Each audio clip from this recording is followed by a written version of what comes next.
Okay, तर हा आहे 10वीचा इंग्लिशचा बोर्ड पेपर. या बोर्डच्या पेपर पॅटर्न नुसार 2025 ला बोर्ड एक्झाम मध्ये असे काही फिक्स वाले क्वेश्चन असतात जे दरवर्षी रिपीट होतात. 2025 ला ते येणार आहेत. असे कोणते क्वेश्चन असतात पेपर पॅटर्न नुसार ते मी तुम्हाला सांगतो. त्या अगोदर सर्वांनी या पेजला फॉलो करून ठेवा. कॉमेंट्स मध्ये लिहा 10th इंग्लिश आणि व्हिडिओ सर्वीकडे शेअर करा आणि सेव्ह करून ठेवा. तर पास सांगतो जे तुमचे मार्क्स इथं कव्हर होणार आहे खूप चांगल्या पद्धतीनं.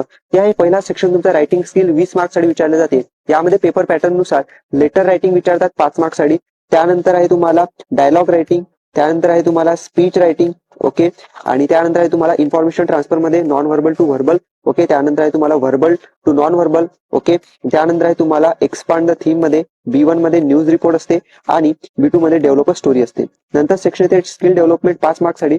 ट्रान्सलेशन यामध्ये असते 5 मार्क्ससाठी विचारतात 1, 2 आणि 3 क्वेश्चन. यामध्ये तुम्हाला सेंटेन्स वगैरे दिलेले असतात ते तुम्हाला ट्रान्सलेट करायचे असतात. त्यानंतर तुम्हाला यामध्ये बी वाला क्वेश्चन समरी रायटिंग हा वाला 5 मार्क्ससाठी. हे समरी रायटिंग सुद्धा फिक्स असते तुमच्या पेपर पॅटर्न नुसार. ओके, आणि आता त्यानंतर मला असते ऍप्रिसिएशन ऑफ पोएम 5 मार्क्ससाठी. ऍप्रिसिएशन ऑफ पोएम सुद्धा फिक्स विचारतात तुम्हाला 5 मार्क्ससाठी. तर सर्व पोएमचे तुम्ही ऍप्रिसिएशन करून ठेवा. हे पाहू शकता अशा पद्धतीने तुम्हाला लिहायचं असते. आणि त्यानंतर महत्वाचं तुम्हाला क्वेश्चन विचारतात. ओके, तो म्हणजेच की तुम्हाला असतो पर्सनल रिस्पॉन्स. पर्सनल रिस्पॉन्स पूर्ण पेपरमध्ये 6 मार्क्ससाठी तुम्हाला विचारतात. आता हे जे क्वेश्चन सांगितले तुमच्या पेपर पॅटर्न नुसार हे जे क्वेश्चन्स आहेत हे अशा टाइपचे फिक्स असतात. ठीक आहे, पॅरेग्राफ बदलतो. ओके, पोयम सुद्धा बदलू शकते. पण हे जे या क्वेश्चनचा पॅटर्न आहे